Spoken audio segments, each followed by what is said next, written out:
Good morning, Your Honors. Theodore Boutros for Hyundai Motor America. I'd like to reserve 3 minutes for rebuttal, and I'll keep an eye on the clock. This court has already confronted the exact issues in this appeal and decided how they should be resolved. In Mohammed versus Uber, the court held that an agreement delegating, quote, disputes arising out of or relating to the enforceability, revocability, or validity of the arbitration provision to an arbitrator was clear and unmistakable, and thus the issues of arbitrability were for the arbitrator, not the court. And in Mohammed, the court rejected the plaintiff's attempt to manufacture an ambiguity by pointing to a separate provision permitting courts to decide the arbitrability of class actions. There was a carve-out for class actions and representative actions, and the Mohammed court said that did not create any ambiguity, that was artificial. And the parties' agreement here is materially indistinguishable from the one in Mohammed, so the result should be the same. The case should be compelled to arbitration. Let me ask you this. The second sentence of the arbitration agreement, there's a phrase saying, then the court shall decide whether this agreement permits class proceedings. What's your best argument that that is unambiguous? That, Your Honor, is exactly what the language was in the Uber Mohammed case. And our argument is, Your Honor, that was a carve-out, an exception. So it's absolutely clear, as the court said in Mohammed, the quote was, the agreement clearly and unmistakably delegates the question of arbitrability to the arbitrator, except as pertains to the arbitrability of class action. So here it's very clear. All the issues. But each side has a different perspective on that, does it not? Well, that's true, and that was true in Mohammed. That was true in the 6 decisions involving this exact agreement where district courts, including the Benveniste case, which we submitted last week in a 28J letter, all of them rejected the interpretation that the plaintiffs make here. And again, that was the exact, I argued the Mohammed versus Uber case. That was the exact argument 10 years ago that the plaintiffs made. And this court said that's artificial. The plaintiff's argument that creates an ambiguity is artificial because it's clearly an exception. All issues of arbitrability go to the arbitrator. The agreement's clear. There's no challenge to that delegation clause, so it must be enforced under Rent-A-Center. And then it says, however, the issue of one issue, the question of class arbitration and the availability of class proceedings must be decided by the court. In the district court here, I should say, of all the decisions I've ever seen, this one drips with disdain for arbitration, the hostility towards arbitration. The court said it was like a weapon and threatened Rule 11 sanctions against Hyundai for filing a motion that 6 district courts have now granted because the court made clear it thought arbitration was bad and worse than being in court. That's what the Federal Arbitration Act... The agreement was bad. He took issue with terms of the agreement. With terms of the agreement, but if you, Your Honor, he said it would be shocking to a consumer that they would be arbitrating issues relating to their vehicles and relating to, say, a In fairness, defect. he was pointing out that I think there was a concession at oral argument. There's no arbitration clause in the contract to buy the car, but there is in this Blue Link agreement that purports to cover everything and replace everything. All other agreements. That is correct, Your Honor. That's what in part, the judge was pointing to. That's what he didn't like. That's what he found shocking. I think. Yes, they think that was what was really the impetus for that. But that goes to the scope of the agreement, which is an issue for the arbitrator under the arbitrability provision in the delegation clause. And so the question of whether the agreement covers defects in the vehicle is an issue of scope. Clearly under the contract, that goes to the arbitrator. And so it's difficult, though, because there's also an argument regarding procedural and substantive unconscionability, and it's tough to reach that issue without deciding what the scope of the agreement is. And I read your briefs as being inconsistent about what the scope of the agreement is.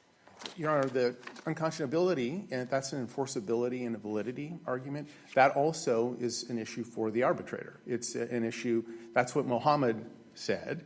What's the scope of the agreement, counsel? That's what I'm trying to get to. The scope of the agreement, yes, Your Honor, absolutely. It covers all issues toward all theories relating to, and it's very explicit on this, relating to the Blue Link system, including the connection services and the like, and to complaints or torts or other causes of action, breach of warranty like here, that the owner of the vehicle would have with respect to the vehicle. So like here, with respect to the tow hitch, those would be covered by the arbitration agreement. There's nothing unusual about that. Can I ask you to respond to the following, because I want to make sure that I understand your position on this.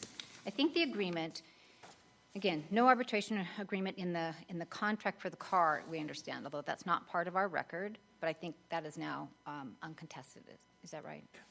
That's correct, Your Honor, and I don't think it matters, but I can explain why. I do, Okay. but at any rate, so this Blue Link agreement reduces the statute of limitations from 4 years to 1. I think that's uncontested.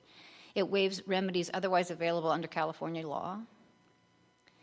It limits Hyundai's liability to $500, I think. It purports to replace all other agreements that the customer has with Hyundai. The exception to the arbitration provision is for the IP and copyright claims. I don't know of any case law, but I invite you to let me know, you may well, where any customer has ever sued a manufacturer for copyright or IP claims. So that seems one-sided to me, but that's for both of you to respond to. And then I think there's an admission on page 1, or a statement to be more neutral, on page 1 of your reply brief that indicates that the reason there's no arbitration provision in the contract is that a recent California Supreme Court case wouldn't have allowed that under California law. No, So Your Honor, why should we find these aren't significant when we think about substantive unconscionability?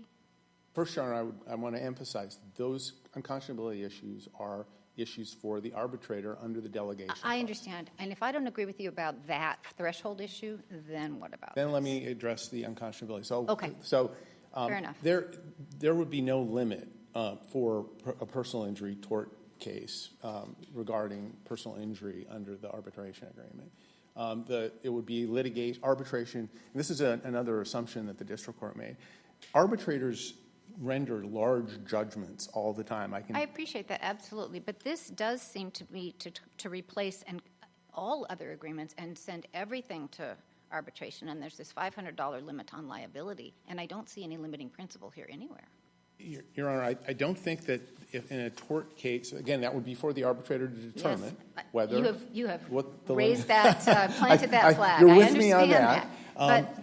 But the agreement seems to me to be quite extraordinary. But I think it's the Revich case from this court talked about how the sort of looking at the parade of horribles, how it would play out, is not the proper approach. But I don't think the proper approach when we're looking at what I've ticked off is and invited you to respond to is why aren't some of these provisions procedurally and substantively unconscionable? Let me just walk through that. All So right. procedurally, Your Honor, here, there's no question that an agreement was formed.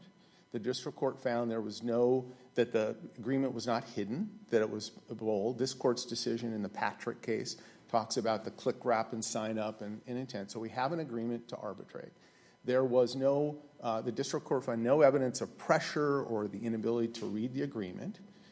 It is a contract of adhesion with respect to the Blue Link services, but purchasers of the vehicle were not required to sign up for Blue Link, and we have an ongoing proceeding in the district court with individuals who did not sign up for Blue Link. So you have some degree, as this court has said, of with adhesion of procedural issues, but not tremendous because people bought the vehicle without signing up. And so the district court focused on the substantive. None of the issues most of the issues the court mentioned are not part of the case here. There's a limit on liability, some of the other issues the court mentioned. The big ones that When you say they're not part of the case here, we shouldn't consider them because they haven't been argued by the plaintiff. we are looking at the agreement as a whole. The court can look at the agreement as a whole, but it's a very fair arbitration agreement. Well, I might beg to differ with you, but if you could go back to the scope of the agreement, it starts by saying, welcome to the Hyundai Blue Book link for your Hyundai vehicle or Genesis connected services. I mean, the scope of this seems to be the Blue Link. And then in the middle of the arbitration provision, and this is what upset, I think, the district court, as you, I think, fairly acknowledged, his language makes clear that he took a dim view of it. But the word vehicle, of course, is in the middle of the arbitration clause. What about that? Your Honor, it's in the agreement. It's clear. There's nothing ambiguous about vehicle. And I hear what the Well, court's can I saying. push back on that a little bit? Sure. Because given that, all the canons of construction, and it's in the middle of the arbitration provision that refers to Blue Link services, and the whole contract welcomes me to Blue Link services, why wouldn't I consider that to be parts of the vehicle that relate to the Blue Link services? Well, Your Honor, that really goes, and this kind of was where we began, and the district court was troubled by the fact that this was an agreement that wasn't the purchase agreement. But this isn't like, you referenced this Disney case. This is totally different. The Blue Link service is not he called it a concierge service. This is an ability to control your vehicle with an app. Yes. And the vehicle's a big computer, and so you're able to start the engine. It's directly connected. Judge Selna said it in the Miranda case.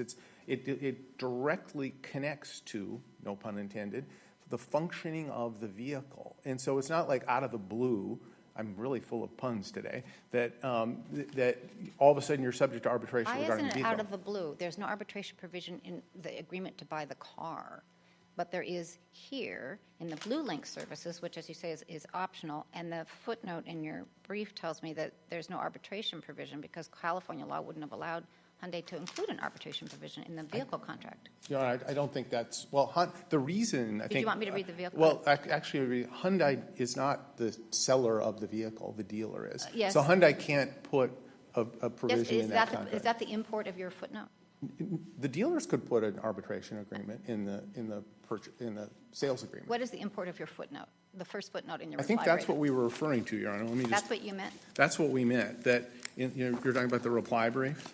right? So why is it, so maybe I'll just leave it at that. Yeah. If it is your position that's uncontested, there's no arbitration provision in the contract to buy the car, but there is in the Blue Link. Is that right? I'm just going to, let me just see, Your Honor, here. Yeah, our It point. references a yes, 2025 case, all which we're- wouldn't have All we're existed at the talking time. about there, Your Honor, is that the manufacturer couldn't invoke an arbitration agreement in the dealer agreement for sale. We're not saying that arbitration wouldn't be appropriate in a sales agreement. That's what I that didn't footnote means. suggest you, okay. I think we've covered Yeah, the we point. couldn't enforce an arbitration, agreement, and that's the first direct. If you could finish that sentence, that would Yes, be we helpful to couldn't me. enforce an arbitration agreement in the dealer sales agreement because the manufacturer is not a party to that agreement. And so what I want to go back to, because I see what's troubling the court, that this agreement is not some disconnected, unrelated agreement to the vehicle. It's all about operating the vehicle. Emergency roadside assistance is providing these complementary services that are directly connected to the function of the vehicle. That's why all these district courts had no problem saying this is the delegation clause sends these issues to the arbitrator. And again, Mohammed is binding on this court. It's very clear. The issues that Your Honor is discussing go to the arbitrator, and this court must assume that the arbitrator would be fair and raise the same issues Your Honor is raising. I've taken up a lot of your time, but don't worry, there'll be more Okay. where that came from. Let me just check with Judge Smith. Do you have questions at this I'm point? good for later. Judge Forrest? Not at this point. Okay, thank you, Your Honor. I'll You bet. come back. Thank you.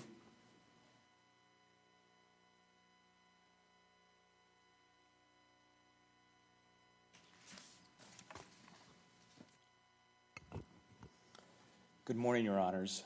Stephen Taylor for the plaintiffs from Lemberg Law.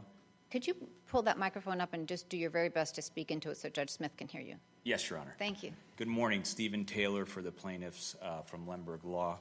The Blue Link app has nothing to do with someone's tow hitch harness. Nobody who bought the Palisades with the optional harness would expect that a complimentary concierge service offered by Honda would require them to arbitrate all claims related to the vehicle and dramatically curtail their rights vis-a-vis Hyundai. When you say complimentary, you say that several times, and then there's reference to, is it monthly charges, or how does this work? When I say complimentary, I mean free.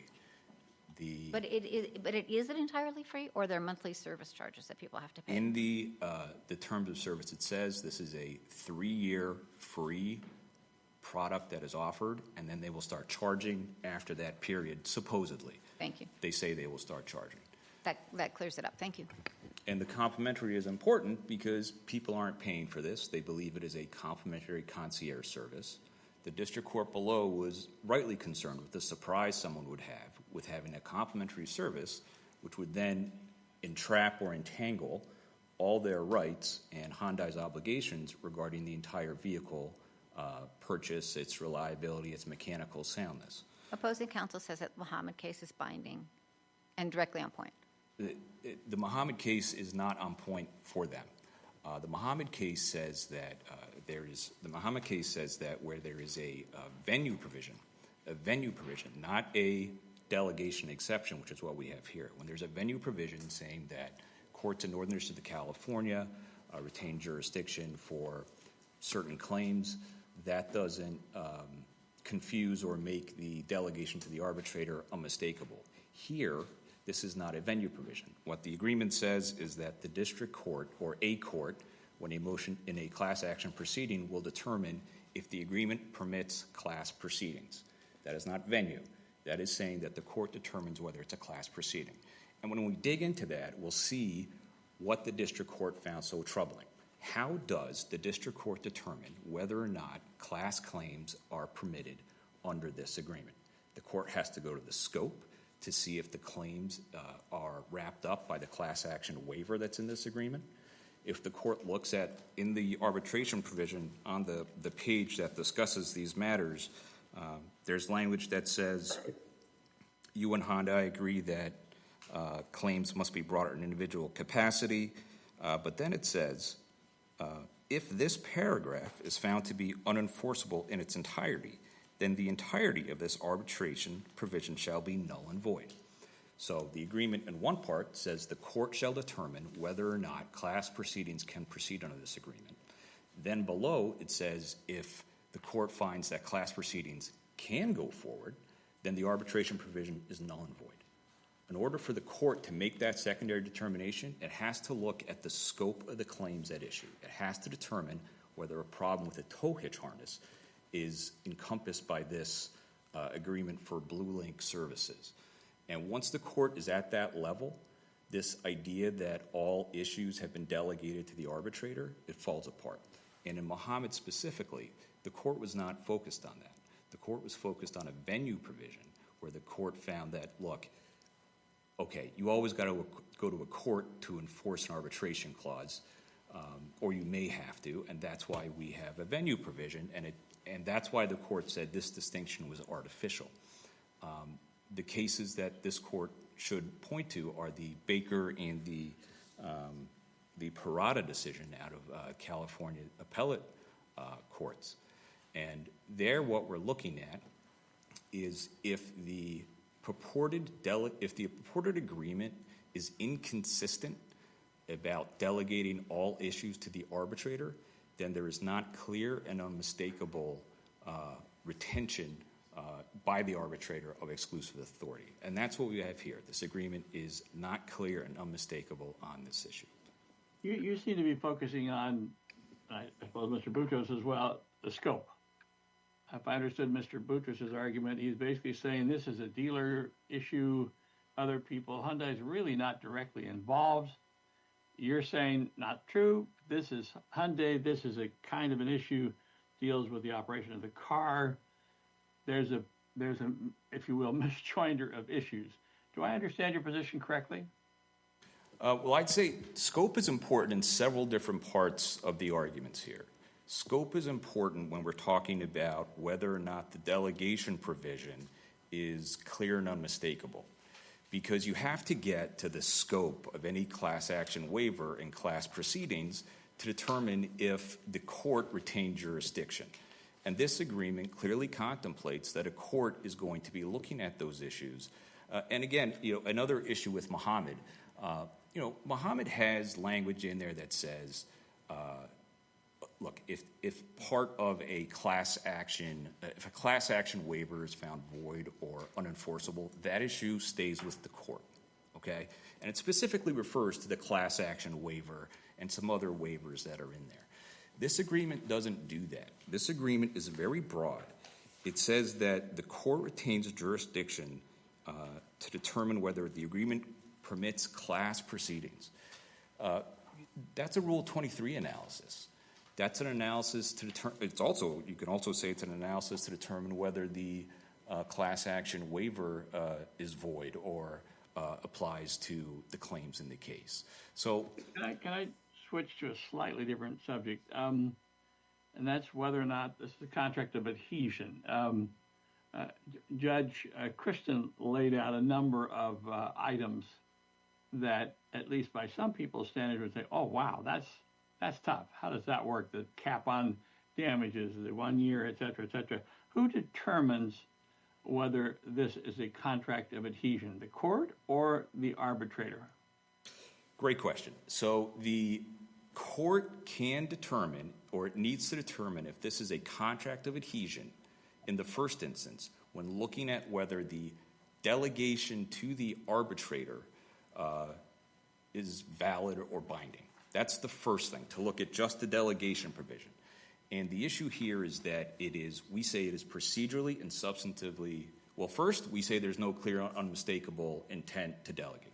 Then, as the court said below, it's procedurally and substantively unconscionable for this delegation provision and the arbitration provision to be enforced. Can I stop you there? Sure. Or just ask maybe if you could flesh this out in response to Judge Smith's questions. We have to find both procedural and substantive unconscionability. Correct.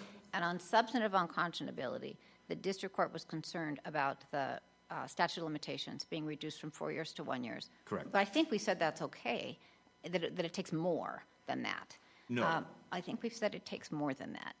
What other provisions, and this can be kind of a slippery slope about what's procedural and what's substantive. I just would like to hear what you have to say about what about this is substantively unconscionable.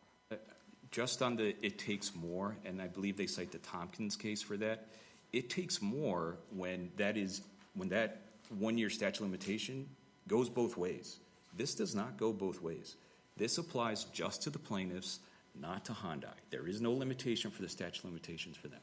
But if I can go ahead and address other substantive unconscionability. One, what the court found below, and what is correct, is that by taking the entire vehicle and putting it into the arbitration clause in the manner that this is done through, third tier click links, it is substantively unconscionable because no one would expect to have something like their tow hitch. If you're talking about surprise, aren't you talking about procedural unconscionability?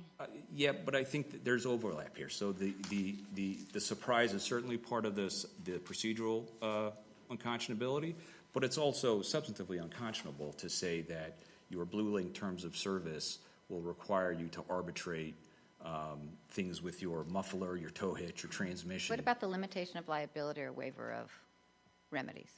On the waiver of The cap on damages. Mr. Oh, yeah, Boutros, so the cap on damages is actually less than 500. So it's 500, it's the greater of $500 or whatever you paid for a free service. Are you arguing that on appeal?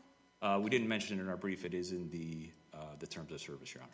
What are you actually advancing on appeal for what is substantively unconscionable? What is substantively unconscionable is the 1 year statute of limitations and the final provision language, which says that all other agreements are void.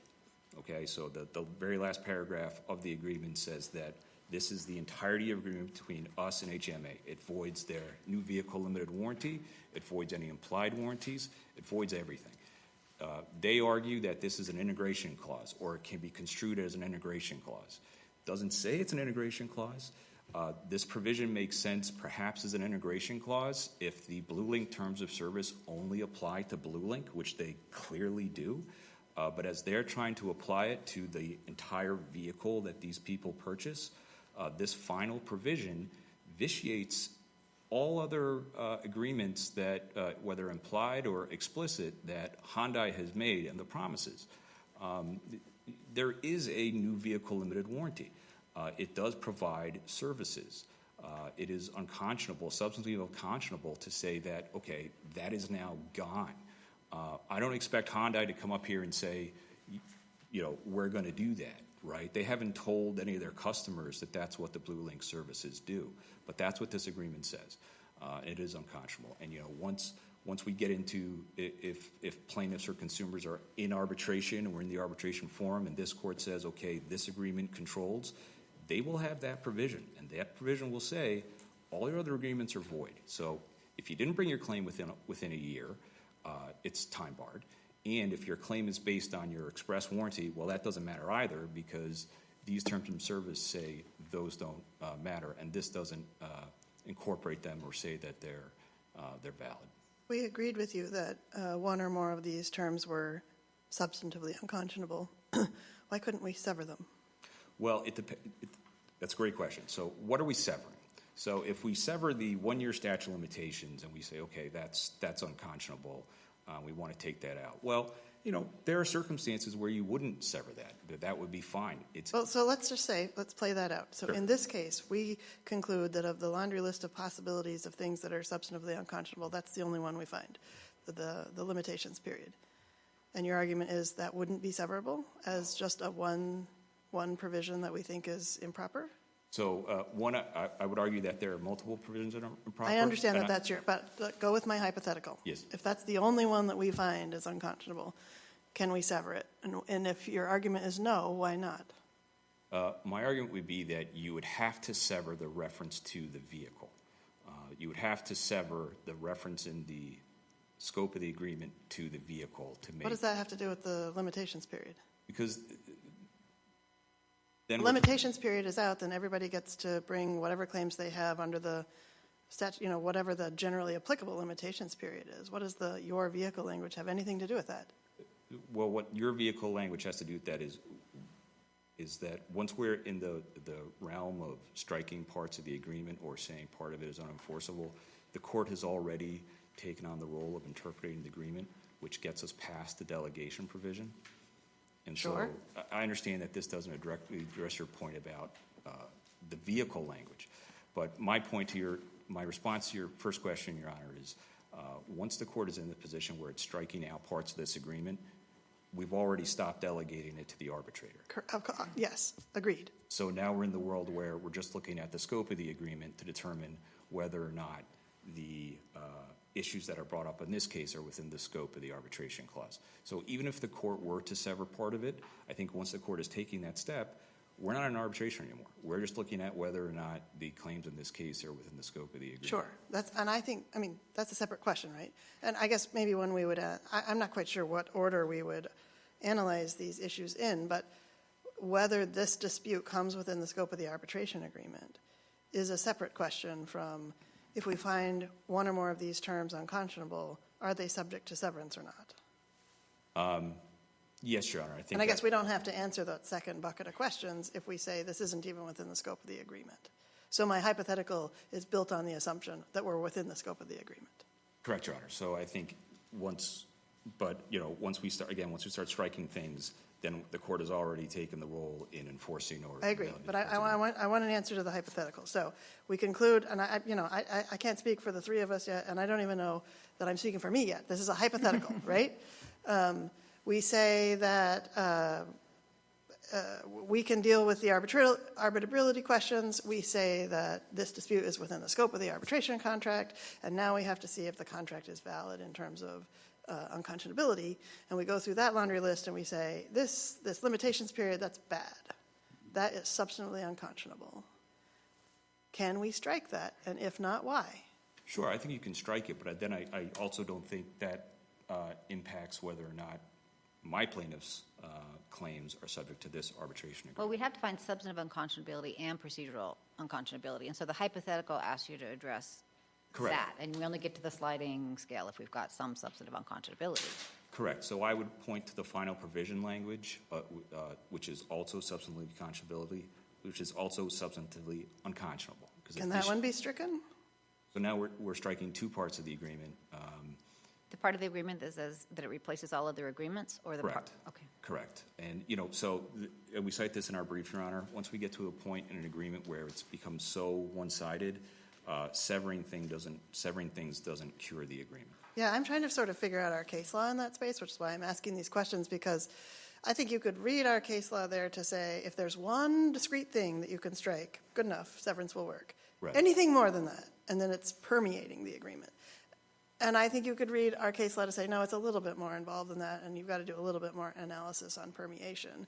How do you read the cases? I don't think there's a bright line. So I think you do arrive at some point.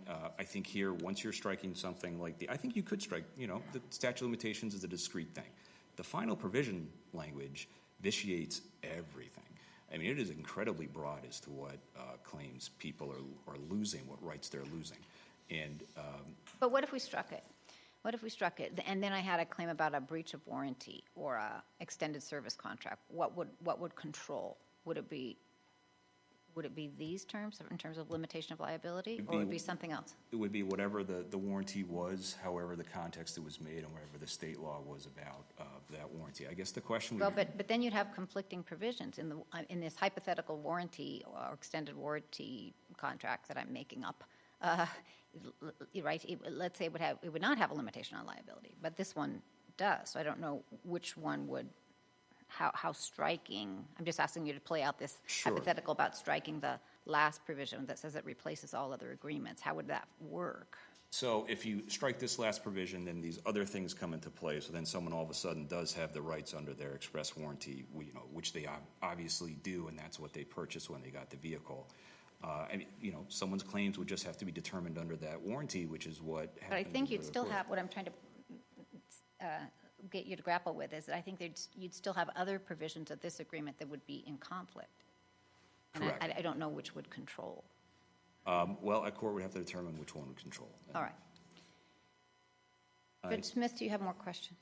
No, Judge Forrest, do you have more questions? I don't think we have more questions. Okay, thank you very much, Your Honors.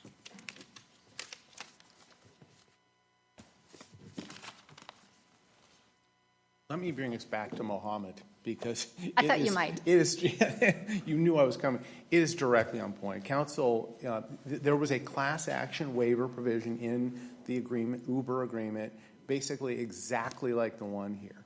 And even though the agreement in Uber said that all issues go to the arbitrator, it then said, notwithstanding that, the class action waiver question, whether class proceedings could occur, is to be decided by the court. That's exactly the agreement here. And counsel's wrong that the court only... I mean, I understand that you want to say that those are functionally the same, but, I'm going to go back and look at Mohammed again and study it closely, but I don't see that these arguments, or the two contracts, the contract there and the contract here, are set up in the same way. I mean, we're talking about language, in our case, that is connected to the provision that we care about, right? I mean, it's the same paragraph. These things are going to go to an arbitrator, except for a court is going to decide this one aspect. And that seems different than the setup in Mohammed. It was virtually identical, Your Honor. It said notwithstanding all these other provisions. And the you're, class actions. I mean, you said you're counsel in that case. And so those provisions, those two ideas that you're pointing to from the Mohammed contract, they're in the same paragraph, they're in the same provision? I can't remember if they were in the same paragraph, but they were in the arbitration provision. Well, I get that, but if you had two different, if you had like, here's our delegation clause, and then 5 or 6 or 7 paragraphs later, we've got a venue provision that's like not specific to the delegation issue, it's just a venue provision that's more generally applicable, I think that's different than this case. That is different, but they also rely on the severability clause. That's what the district court looked at here, because it mentioned a court deciding an issue. And of course, the court could decide that a provision is invalid, the class waiver proceeding, and that's what the court in Uber. I would point, Your Honor, Judge Forrest, to page 1209, talks about both the venue provision and the class waiver, and it says, the court also identified an inconsistency between the without limitation language, same as here, and the carve-out provision in the 2013 agreement granting court jurisdiction over challenges to the PAGO waiver, which was the class action waiver. It was all together. And then the court said, these conflicts are artificial. It's the exact same thing. And so there's just no question. And that's what 6 courts, or at least 5 courts, one didn't really address with this issue. And the question is, the district court said it was, how do I figure out what to do? It's very simple. The Benveniste case that we sent to 28J in the latest decision was very simple. Said this is not, we don't need he didn't say this, but we don't need Blackstone to figure this out. There's all arbitrability issues go to the arbitrator, except the court, if there's a motion to compel, decides whether class proceedings in the arbitration would be allowable. This isn't a Rule 23 issue. And here, there's 3 different statements two of them in all caps that say no class proceedings. So this is very simple. Mohammed is very clear. It involved both the venue provisions and the class waiver provisions. The court said there was no conflict because the agreement just created an exception for the class waiver. So it's exactly like this case. And I did want to, on the scope issue, when we get to scope, if the court does not follow Mohammed, and I think the court must, on scope, once we get to that, if there's a dispute about the scope, the presumption of arbitrability under the FAA says that you go with arbitration. On the severability point, same issue came up in Mohammed. The district court had said you couldn't sever. Mohammed severed the provision that it found and said severability was appropriate. The statute of limitations could be severed. But it does, as we've conceded, include tolling. So it's not just a 1 year you're out of court. On the liability provision, they haven't challenged that. That's not in the arbitration provision. I can't tell. I have conflicting notes about what they did or did not raise in the district court, so I'll have to go back and check. But the district court has this very sweeping statement that's hard to know what is packed in there. And the district court really only relied on two things on substantive unconscionability. The statute of limitations, which, again, it's a 1 year, but it's subject to the tolling rules and discovery rule. And then the scope. And said it was unfair to have it be such a broad scope. He also mentioned somewhere, but it's not in the same paragraph, so he also mentions concern about the one-sidedness. Well, he viewed it as one-sided, so I want to have give you an opportunity to respond about the IP and copyright claims. Yeah, Your Honor, I think there's, that is a carve-out. It's not an issue here. This isn't an IP case. So theoretically, someone could argue if they had an IP claim against Hyundai in a future case that's unfair and that should be stricken and severed. But it would go to the arbitrator, who we must assume would be fair as this court. So when we look at whether or not these provisions are, or whether this contract is one-sided, is it your position that we only looked at the provisions that are applicable to these plaintiffs? Yes. And we don't consider that this other provision that the district court was concerned about is one-sided, and we don't I think consider so, that? Your Honor. Here, Do you have authority for that? We look at. I think, Your Honor, we look at the provisions that are at stake. I do think, to be fair, courts sometimes do look at the arbitration provisions more broadly, but it's not. And when looking at that it's one-sided. It is true that it's probably rare that a consumer would bring an IP-related case, but that doesn't. It's not outrageous and shocking. That's the test. You're kind of way over time. So, yes, thank you. But my question wasn't rhetorical. Do you know of any authority where we've done that? I believe it's the Revich case. Where we've said that we won't look at other provisions? That's sort of this could happen, this could happen, this could happen, the parade of horribles. And I don't think they're horrible, but... But my question was different. My question was, I was asking you about this IT provision, the one that I meant. Yes. The district court was concerned with. And he said, hey, that's this one-sided. I am paraphrasing, of course. Yes. And I think you responded by saying, well, that's not at issue here. And my question was, well, wait a minute. Do we only look at the provisions that are at issue here in order to determine if the agreement is one-sided? And your response is... I believe that's the authority for that. I believe that's the correct approach, Your Honor, but I do believe courts sometimes do look at other provisions that hypothetically could be applied in a one-sided way. So I'm not hearing you give me any authority for the proposition that we don't. Is that fair? That's fair, Your Honor. Okay. I wasn't trying to cut you off. Okay. Anything else from Judge Smith? Nope. Judge Forrest? Thank you for your patience with our question. Thank you for your questions, Your Honor. You're welcome. We'll take that case under advisement and thank both counsel for their very helpful and effective advocacy. And we'll go on to the last case on the calendar.